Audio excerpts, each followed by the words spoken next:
All right, time for the week that was with Melanie Wilkinson joining us here. Melanie, thanks for the time today. How are you doing? Thank you. Nice to see you, Parker. How are you? Very good. And good. I know last week, as we're talking about the week that was, last week was an interesting week for York County with the blizzard and everything that happened. What can you tell us about that last week? Interesting is a very broad word in that sense. Well, a lot happened. That's why, usually we talk about 4 or 5 different stories. I think this is just the story. But there were so many stories within the story. Now that we're looking at spring weather again, the different officials in the county are talking about what went on that a lot of us didn't know. While we were at home and that type of thing, a lot of people were out doing all kinds of things. And I think one of the best recaps is York Fire Chief Tony Bestwick. He wrote down like a synopsis of how the day played out with as simple as at 4:30 a.m. they closed Interstate 80. We know that, from Lincoln to Lexington. That was just to get ahead of it. But by 8 o'clock, we all know the blizzard was full in. But meanwhile, there were people that had been on the interstate that were now pulling off, and in some cases were ending up out in the county, and they were stranded.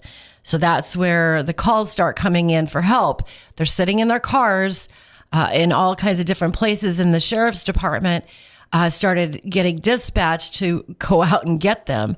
Meanwhile, the blizzard is still going on at this point. It's in full. The whiteout visibility. So I had a conversation with Sheriff Paul Verbka, and so he went on a call himself in a 4-wheel drive cruiser.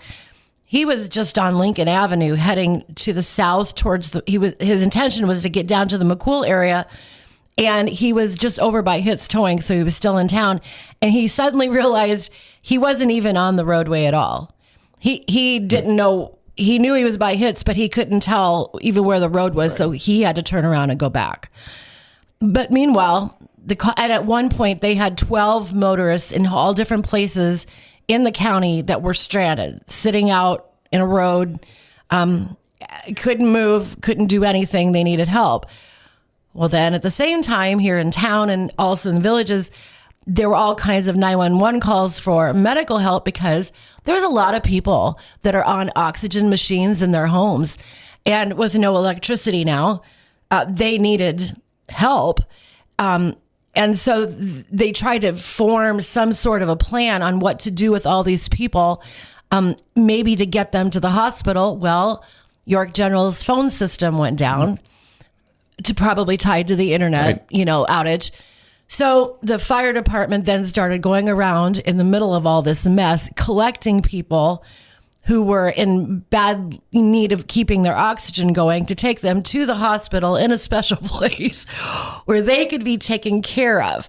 Well, you couldn't get around town either. So then here comes now we've got City Public Works is trying to help and, clear streets so they can get to people's houses and then get back to the hospital. Meanwhile, snowplows are trying to help the sheriff's department get to these stranded motorists. Snowplows for the county are getting stuck. They had a deputy sit in a cruiser out in the country. He was stuck for almost 4 hours. One of York's ambulances got stuck on West 4th Street. Went into the ditch. He couldn't see where he was going and got stuck. And that ambulance then was out of service for 4 hours. And that's a lot when you take one ambulance out of service during all this chaos, and it was just something. And at the same time, our towing companies were out trying to help pull, responders out. There were a lot of people out there really risking their lives. Sheriff Verbka had said at one point, he said, I honestly couldn't believe there were that many people out, when they knew that this blizzard warning was coming. But I think they probably also thought they had some time. Right. Well, look at how strange it was. Yeah. We go from 90 degrees on Monday to what do we really believe that this is going to happen? But when you look back on history, the horrible blizzards of the schoolhouse blizzards and stuff like that. It was 95 degrees out, and the kids had no coats. So when it came time to walk through the pasture, you know, they got lost and froze to death. So, you know, this makes sense. But then finally, then at 9:00 at night, they got power restored to the city auditorium.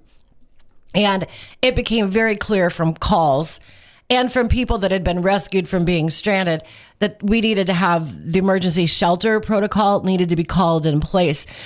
So they opened up the auditorium as a shelter. 4 people spent the night there, but they had a lot of people, I guess dozens, that came in and out through the course of the night just to get warm. And a lot of people just needed to charge their phones.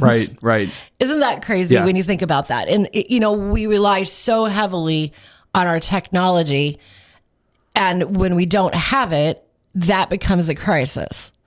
So I mean, it was one thing just to stay home and, you know, and just deal with yourself. But when you think about this, now wrap around all of that, what the power companies have been doing and what they're doing still.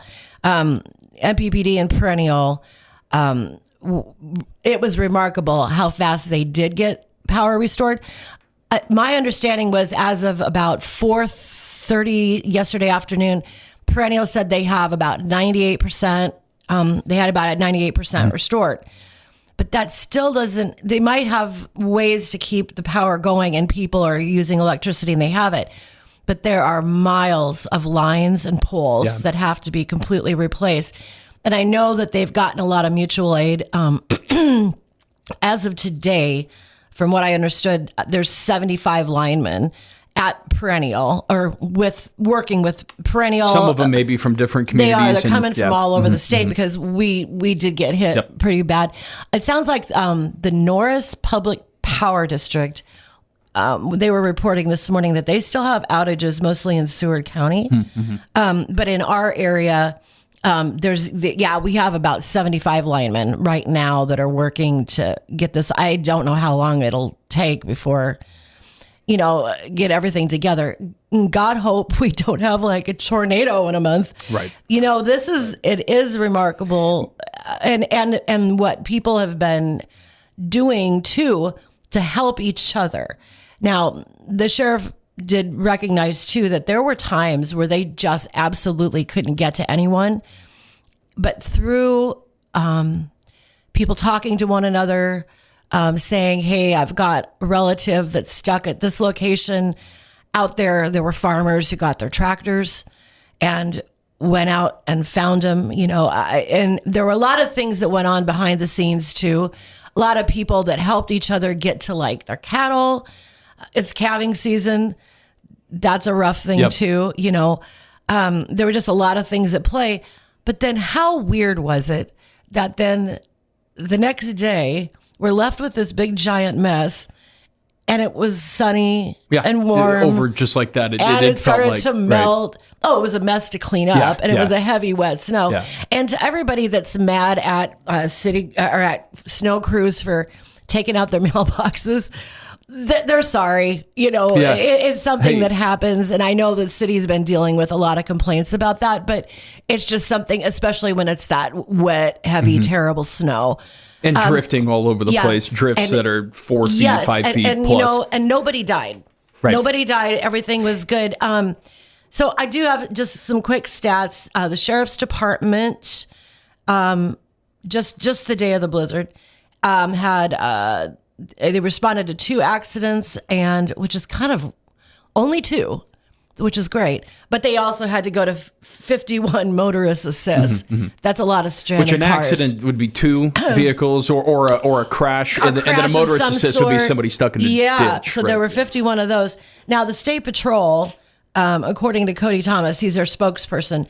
So this is in the whole state. Right. But they had 500 incidents, and of those, 448 were motorist assists, 27 were crashes, and 32 were just helping other agencies when they needed it.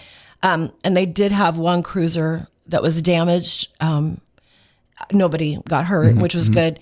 And then now Gary Peterson, our emergency coordinator for York and Seward County, has said that York County is now part of the governor's emergency declaration. So that, in a nutshell, that just means down the road, that's going to help recoup some money for snow, like damages and snow removal and that kind of thing. So that just shows, though, the scope of what we were dealing with. Man, I know. Yeah, it was rough. I know for people here in this county, and York, in this area, York County, southern York County, got the worst of it. I mean, when you're talking about the snow and the wind, I think York had the highest totals, snowfall totals, and some of the highest wind speeds throughout that whole. It sounded whole like event. something. Yeah. It went from thunder and lightning and rain to hail to then whatever that was. That's white out. But and talking about this here in March too, when it was 80 degrees the day of or the day before. I turned on well, don't judge me, but I turned the air conditioning on Monday because I have really hairy dogs and they still are wearing their coats. Mm-hmm. And it got so hot that I had to turn the air conditioning on. And then, of course, they loved the blizzard. They loved it. I had to keep dragging them in because they were getting... Felt great, yeah. But they were covered in snowballs and my house was trashed with melting snow, but they were happy. But yeah, it has been a wild March. Let's just hope we get through this week without anything more. And again, you said it, but thanks again to all the emergency personnel who worked incredibly hard and tirelessly through that. And the 911 dispatchers, they had a lot to do, especially because... they had to stay there. They couldn't, they can't leave. I don't even know how they even changed out personnel, and they had call after call. I mean, they are directing all of these responses, keeping everybody coordinated and of course the nurses, the emergency room personnel, the doctors, it was quite an effort, and, all of our government leaders, because like Gary had said too at one point, he said a lot of people think that they have these tabletop trainings and they have all this training and these manuals and things about what they're going to do when there's a disaster. And it might feel like a waste of time, but boy, when it all comes into play, you see what it's for. So when you hear people come into this station, we talked to some City of York officials that said, yeah, we were just at a training session, disaster training session. And then it's usually maybe people listen to that go, oh, sounds fun. But you're right. Yeah. Those come in incredibly important when it comes time. So we all survived.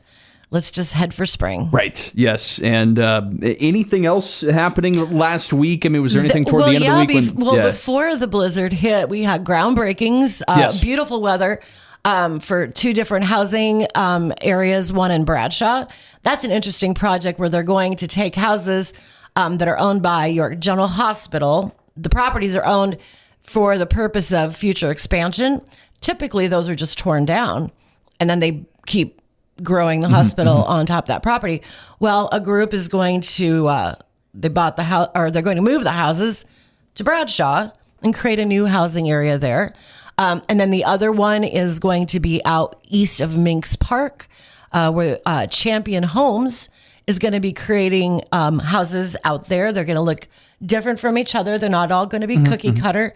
And they're trying to do it with reasonable costs, for family housing, workforce housing that we really desperately need.